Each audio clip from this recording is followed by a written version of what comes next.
मैं कैसे समझूं कि मैं परमेश्वर से संबंध रखता हूं। हम लोगों को कैसे समझना है कि हमारा परमेश्वर के साथ एक दूसरे के साथ क्या है, संबंध है। बिना संबंध के हम लोग कभी भी आगे नहीं बढ़ सकते। इब्रानी 1:13-14 में, और उसी में तुम भी जब तुमने सत्य का वचन सुना जो तुम्हारे उद्धार का सुसमाचार है और जिस पर तुमने विश्वास किया, प्रतिज्ञा किए हुए पवित्र आत्मा की छाप लगी। कौन वचन सुनने के बाद पवित्र आत्मा की छाप लगी? सत्य का वचन। सत्य को जानो, सत्य तुम्हें स्वतंत्र करेगा। वो कौन है? यीशु मसीह है। सत्य को जानो, सत्य तुम्हें स्वतंत्र करेगा। और वह यीशु मसीह है। और सुसमाचार सुनने से आया, विश्वास सुनने से आया, सुनना मसीह का वचन से आया। और वो सत्य कहां से आया? परमेश्वर के वचन से आया। और परमेश्वर का वचन देहधारी हुआ, और वो देहधारी होकर हमारे बीच में क्या आया।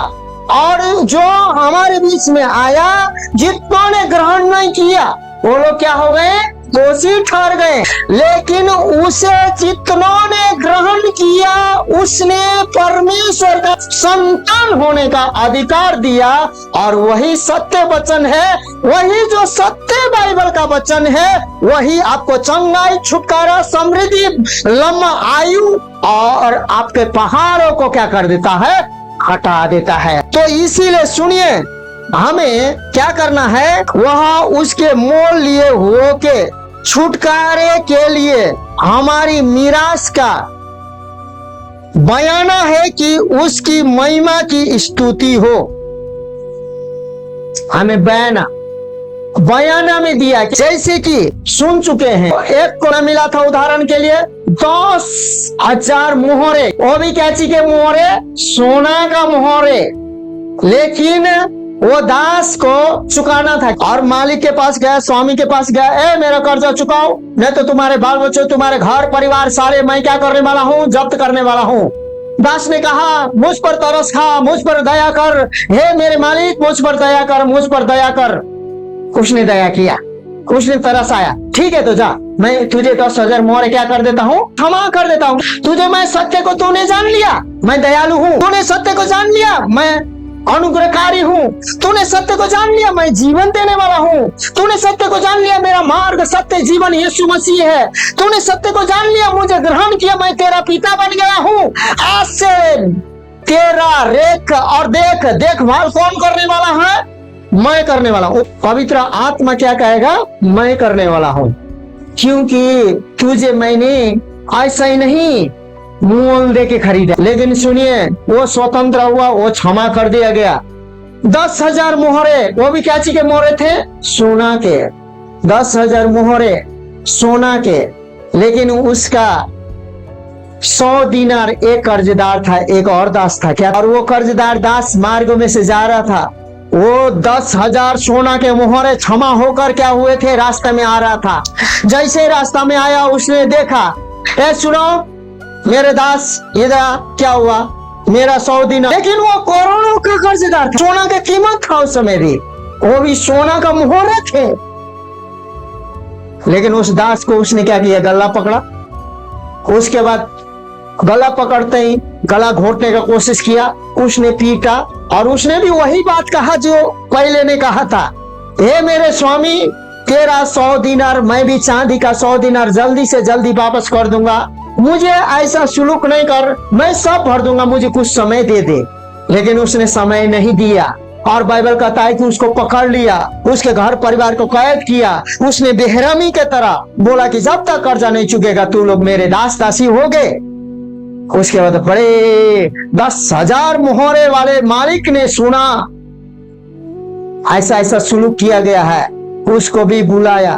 उसके बाद, हे दुष्ट दास, तेरे सारे सोने के मोहरे 10,000 मोहरे मैंने माफ कर दिया था, तो तुझे भी क्या करना चाहिए था? जानते हैं, कभी कभी जानते हैं, आप अपने आप को भी माफ न करने वाला गलती शैतान आपके अंदर में डाल देगा। आज हम लोग यदि किसी का पापों को, अपराधों को, अधर्मों को क्षमा करते हैं, तो हमें 10,000 मोहरे क्षमा होने के लिए तैयार है, लेकिन यदि 100 दिनार भी क्षमा नहीं करते हैं तो बाइबल कहता है कि उस दास को तो उसने खाली कैद में रखा था, उस दास तो रिहाई हुआ ही हुआ, लेकिन इस 10,000 दास को उस मालिक ने पकड़ लिया, उसके बाद बांधा, उसके बाद जहां दांत पीसा जाता है, अंधकार काल कोठरी में, जहां दुख, जहां पीड़ा, हर एक दिन दांत पीसने की जगह में क्या कर दिया उसने, उस कोठरी में नहीं, उस अंधकार में डाल दिया।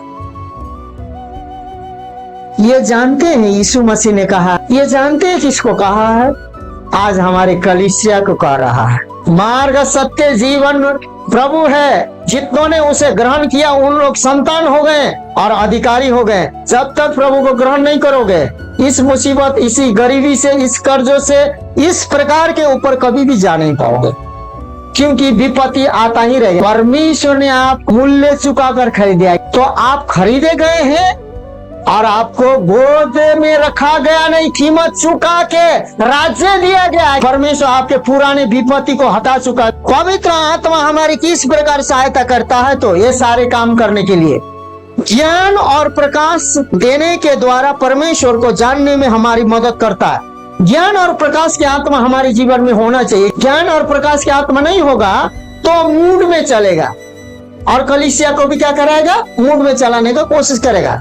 यहाँ पर ज्ञान और प्रकाश की आत्मा कब मिलता है, तो आपको यीशु मसीह का नामों को सबसे ऊंचा में रखना चाहिए, क्योंकि बाइबल कहता है उस लोग में और इस लोग में और नरक लोग में से लेके उस लोग में और आने वाले लोग में, युग में भी उसका नाम क्या किया जाएगा, लिया जाएगा। तो यीशु मसीह का नाम और स्वर्ग और पृथ्वी में सबसे बड़ा ऊंचा है। ज्ञान और प्रकाश का आत्मा सबसे पहले आता है, तो आप यीशु मसीह का नाम सबसे ऊंचा मानेंगे, क्योंकि यीशु मसीह के नाम से हम लोग दुष्ट आत्मा भगाते हैं, यीशु मसीह के नाम से चंगाई करते हैं, यीशु मसीह के नाम से परिस्थिति को बदल देते हैं, यीशु के नाम से सब कुछ करते हैं। सबसे पहला आप यीशु के नाम को ईमानदारी के साथ, इज्जत के साथ घोषणा करना शुरू कीजिए, क्योंकि इस लोक और उस लोक, पृथ्वी लोक में या स्वर्ग लोक में से बड़ा कोई नाम।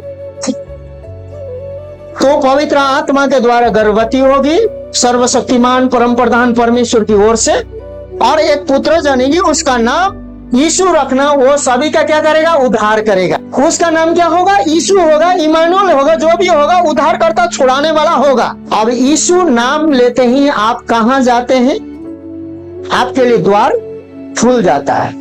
जितनों ने उसे ग्रहण किया, उसका नाम को लिया, यीशु नाम सबसे बड़ा है, वो क्या हो जाते हैं, संतान हो जाते हैं। अब दूसरा है यीशु मसीह का लहू। यीशु मसीह का लहू आपको हरेक असुरक्षा से सुरक्षा और हार से विजय की ओर ले जाता है, क्योंकि आपको मूल्य लहू से आप क्या किए गए हैं, खरीदे गए हैं। हम लोग बहुमूल्य लहू से खरीदे हैं, कॉन्फिडेंट है।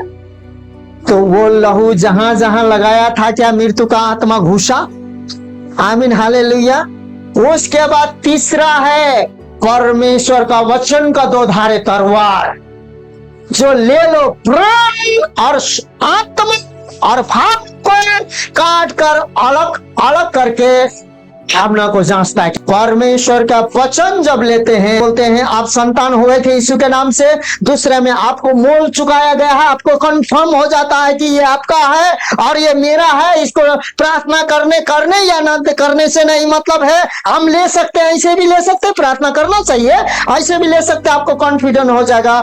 और तीसरा है परमेश्वर के वचन जब आप बोलने लगते हैं, स्वर्ग और पृथ्वी का अधिकारी आप हो जाते हैं। तो आप अपने परिस्थिति को वचन के द्वारा बदलेंगे, प्रार्थना के द्वारा नहीं। प्रार्थना कीजिए, प्रार्थना करना चाहिए, परमेश्वर से बातचीत है, लेकिन आप वचन को घोषणा कीजिएगा। आमीन। तो एफिसी 1:17 में कहता है कि हमारे प्रभु यीशु मसीह का परमेश्वर जो महिमा का पिता तुम्हें अपनी पहचान में ज्ञान और प्रकाश का आत्मा दे। कितनों ने ग्रहण किया, संतान। किसका संतान, उसका नाम क्या है, पृथ्वी में क्या दिया गया, वो नाम सबसे बड़ा यीशु मसीहा उसका नाम है। दूसरा, उसने संतान तो बनाया, दूसरा में उसका विजय करने के लिए, सुरक्षा करने के लिए क्या किया, मोल देकर पाप का मजदूरी मृत्यु, और मृत्यु का मोल मृत्यु से देकर जीवन में हमें बदला है। यही विश्वास करती है ना आप? हाँ। तीसरा क्या है अधिकार चलाने के लिए? यीशु मसीह ने कहा, सुनो दुष्ट आत्मा चुप रहो, चुपचाप यहां से क्या करो, हे लाजरस मैं कहता हूं हे मुर्दे बाहर आ, बोल दो, सारा मुर्दा उठ के आ जाता, सारे कब्र के। परमेश्वर आपको शुद्रो या न शुद्रो डंडा नहीं मारेगा, लेकिन नहीं शुद्रोगे तो परमेश्वर पीछे हट जाएगा, क्योंकि पाप के सहभागी परमेश्वर कभी नहीं बनता है। और पाप के साथ सहभागी होने वाला कौन है? शैतान है। आपके पास शैतान काम करेगा। उसका काम क्या है? चोरी करना, घात करना, नाश करना, उसका काम है। लेकिन मेरे प्रिय भाई बहन, जब यीशु के संतान बनते हो तो यीशु की ओर फिरते हो, उसी के द्वारा हम लोग एक आत्मा में हो जाते, और हम लोग यीशु मसीह का नाम लेते ही कहाँ पहुंच जाते हैं? आमीन। जानते हैं हमें शैतान ने पिता के द्रोही बना के रख दिया था। विद्रोह जैसे ही आज्ञा आदम हवा के द्वारा टूटा, शैतान ने परमेश्वर से पहले क्या किया? झूठ बोल के क्या किया? अलग किया। जैसे ही अलग किया, उसने सारे संसार में मृत्यु फैला है कि नहीं फैला है? जैसे ही आपको, आपके घर परिवार को शैतान अलग कर लेगा, सारे परिवार को वो मार डाल सकता है, क्योंकि एक व्यक्ति के द्वारा सारे संसार में क्या है?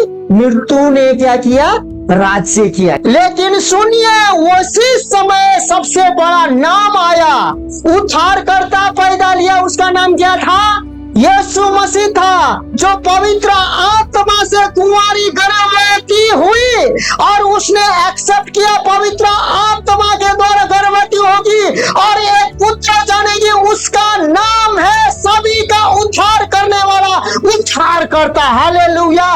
उसे ही पैदा लिया, उसके बाद वो मारा गया, तीसरा दिन बाद जी उठा और हमें पिता से आत्मा के साथ मेल की कर दिया गया है। अब स्वर्ग और पृथ्वी का राज्य हमारा है। परमेश्वर बलिदान नहीं क्या चाहता है? दया चाहता है।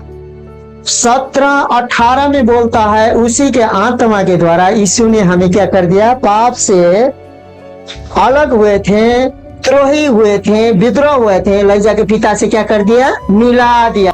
थोड़ी पढ़िए। और उसकी सामर्थ हम में, और हम लोग बहुत कमजोर थे, और उसकी सामर्थ बोलिए मुझ में विश्वास करते हैं। वही हम हैं। जो हम कमजोर थे, जो विश्वास करते हैं, उसका सामर्थ क्या होता है हमें? इसके सामर्थ से यीशु मसीह के नाम से बोला, मैं चंगा हूँ, मैं धनी हूँ, मैं सफल हूँ, मैं विजय हूँ, क्योंकि मुझे विश्वास के द्वारा निर्बल होने पर भी वही पवित्र आत्मा का सामर्थ यीशु ने दिया है। वही पवित्र आत्मा का सामर्थ यीशु ने दिया है। चंगाई का सामर्थ, धनी होने का सामर्थ, विजय का सामर्थ, छुटकारा का सामर्थ। मैं आज से भला चंगा हूँ। आमीन। मैं आज से सामर्थी हूँ, मैं बलवंत हूँ। आमीन। मैं हारा हुआ नहीं, मैं विजय व्यक्ति हूँ। आगे पढ़िए। कितनी महान है, कितनी महान है उसका जो सामर्थ, जो विश्वास के द्वारा हमें मिला है। उसकी शक्ति के प्रभाव में, यीशु मसीह नाम जो लिए थे, उसके शक्ति के प्रभाव में, उस कार्य के अनुसार, उस काम के अनुसार जो क्रूस में उसने बलिदान चुकाया। उसने अंधों को आंखें दी, लंगड़े को पैर दिया और कोढ़ी को शुद्ध किया। उसने दया तरस खा के 5-5 हजारों को और दिनहीनों को, कंगालों को सुती लिया और शैतान से दबे हुए लोगों को उठाया। उस कार्य के अनुसार जो उसने सेतमेत में हमें प्रेम किया, स्वतंत्र किया, हम पर दया किया और हमारे हजारों मोहर का पापे क्षमन कर दिए, वो कितना महान है उस कार्य में जो उसने मसीह में किया। प्रभु यीशु मसीह अभी तक जो मैं काम कर रहा हूँ वो मेरे अनुसार कर रहा हूँ, लेकिन आज इसी का पवित्र आत्मा में भरकर मैं मसीह में होकर करने जा रहा हूँ। मैं मसीह में होकर करने जा रहा हूँ, क्योंकि वो सबसे ऊंचा नाम है। स्वर्ग में उस नाम का दंडवत होता है, पृथ्वी में उसका नाम का दंडवत होता है, में भी उसका नाम का दंडवत होता है। वो नाम सबसे विजय है। मैं उसी नाम से चंगा हूँ, मैं उसी नाम से विजय पाऊंगा, मैं उसी नाम से मैं विश्वास किया हूँ, मैं उसी नाम से मेरा घर घराना उद्धार पाएगा। आगे पढ़ी। जो उसने मसीह में किया, जो उसने मसीह में किया, कि उसको मरे हुए में से जिलाकर, उसको मरे हुए में से जिलाकर स्वर्गीय स्थानों में अपनी दाहिनी ओर, अपनी महिमा की दाहिनी ओर सब प्रकार की प्रधानता, अधिकार, सामर्थ और प्रभुता के और हर एक नाम के ऊपर जो न केवल इस पृथ्वी लोक में और पर आने वाले लोक में भी और आने वाले जो नए युग के लोक में भी लिया जाए। कहाँ बैठा हुआ? ये सारे अधिकार यीशु मसीह के नाम में। मैं आज मसीह यीशु में पवित्र आत्मा के सामर्थ्य में, मेरे भावना में नहीं, मैं आज मसीह में होकर जो मृत्यु में से जीवित हुआ है, मैं विश्वास करता हूँ मेरा जो विजय है वो हार चुका है, लेकिन आज हारा हुआ विजय को मैं यीशु मसीह में पुनरुत्थान करता हूँ। मैं आज धनी होना चाहिए था, गरीब होकर मेरा धनीपन मर रहा है। मैं यीशु मसीह में पुनरुत्थान करता हूँ, उसमें सामर्थ बोलता हूँ, शक्ति बोलता हूँ। मैं ऐसा व्यक्ति हूँ उस यीशु मसीह के नाम से, जो मसीह के पुनरुत्थान के द्वारा, उसके लहू बहाए हुए के द्वारा, उसने मूल्य चुकाने के द्वारा मैं वो व्यक्ति हूँ इस लोक में, उस लोक में और आने वाले और एक सामर्थ्य के काम करने के लिए मुझे ठहराया गया। हालेलुया। अब सुन लो ध्यान से, पवित्र आत्मा क्या करने चाहता है मंडली, सुन लो। आज आपके लिए, मेरे लिए एक परमेश्वर का भविष्यवाणी है। मसीह में हम लोग सब कुछ करते हैं, इसलिए करते हैं कि मसीह ने अपने लहू को बहाकर, मेरे प्रिय भाइयों बहनों, मेरे प्रिय मित्रों, जो स्वर्ग के प्यारे भाइयों बहनों, स्वर्ग की यीशु मसीह के प्यारे संतानों, यीशु मसीह के नाम में आज तुम्हारा सताव के कारण मरे हुए विश्वास और पुनरुत्थान और सामर्थ्य होने जा रहा है। आज तुम्हारा दिनहीन जो बीमार का जो शरीर है और पुनरुत्थान और सामर्थ्य में बदलने जा रहा है। तुम्हारा जो गरीबी का बंधन टूटकर अब तुम धनी होने जा रहे हो। यीशु मसीह के नाम में तुम अशांति हो, तुम्हें शांति पुनरुत्थान करने वाला परमेश्वर अब तुमको जो घर परिवार विश्वास में नहीं आया है, अविश्वास के कारण मरे हुए हैं, अब परमेश्वर विश्वास में पुनरुत्थान करने जा रहा है, क्योंकि तुम्हें मोल देके लिया गया है, क्योंकि तुमको मोल देके खरीदा गया है। और हर एक क्षेत्र में आप तुम्हारा सामर्थ्य नाम इस लोक में और उस लोक में भी तुम गवाही देने जा रहे हो। जितने भी इस वचन को सुनते हो, आप परमेश्वर के राज्य में प्रवेश करने जा रहे हो। आमीन। आज कहने का मतलब है कि आप स्वर्गीय स्थानों में और पावर में बैठे हुए हैं यीशु के साथ। आमीन। क्योंकि आपका मसीह सब नामों से ऊंचा कहाँ बैठाया गया है? स्वर्ग में बैठाया गया। पढ़िए। और सब कुछ उसके पांव तले कर दिया, और सारे अधिकार ही नहीं दिया, लेकिन उसके पांव के तले क्या कर दिया? कर दिया। और आगे पढ़िए। और से सब वस्तुओं पर सिरमनी ठहराकर, और सभी वस्तु को उसको सिरमनी, मतलब सभी वस्तु का मालिक कौन है? वही है। और आगे कलीसिया को दे दिया। किसको दे दिया? कलीसिया। यीशु मसीह ने चंगाई, छुटकारा, विजय, उद्धार, मुक्ति, मरे हुए में से पुनरुत्थान होकर किसको दिया? आज आप और मुझे वो अधिकार है। इसीलिए तो बाइबल कहता है जो कुछ तुम पृथ्वी में खोलोगे वो स्वर्ग में खुलेगा, और जो कुछ पृथ्वी में बांधोगे वो स्वर्ग में बंधेगा। और आप भावना के तरह सब कुछ नेगेटिव खोल रहे हैं तो नेगेटिव भी खुल रहा है। आप आज से पॉजिटिव खोलिएगा। हालेलुया। किसको दिया है? मुझे दिया है। यह उसकी इख्तियार है यह उसकी देहा है, हम लोग उसका क्या है? देहा है, यीशु मसीह का देहा है और उसी की परिपूर्णता है। और उसी की परिपूर्णता, जैसा यीशु मसीह का देहा था उसी रीति से हमारा भी देहा है। इसीलिए हमारे अंदर में वचन होना चाहिए। यीशु मसीह कहीं जाके जुआ नहीं खेल रहा था, यीशु मसीह कहीं दारू को भट्टी में जाके बैठा नहीं था। इसीलिए यीशु मसीह का देहा का आदर नहीं करोगे, तुम्हारा आदर भी प्रभु नहीं करेगा। प्रभु आदर नहीं करेगा तो तुमको शैतान क्या करेगा? घुमाते रहेगा और तुम असफल रहोगे। ये परमेश्वर की ओर से असफलता नहीं आता। आगे पढ़िए। जो सब में सब कुछ पूर्ण करता है। सब में, ये एक दुगो में करता है। कितने में? मुझ में बोलिए, हम में बोलिए, हाथ दोनों उठाइए। हमारे परिवार में, विश्वासियों में और विश्वास करने वालों में और मेरे घरानों में, सब में सब कुछ क्या करता है? पूर्ण करता है। हम लोग अधूरा नहीं है, हम पूर्ण है। तो उठिए 2 मिनट में प्रार्थना करता हूं।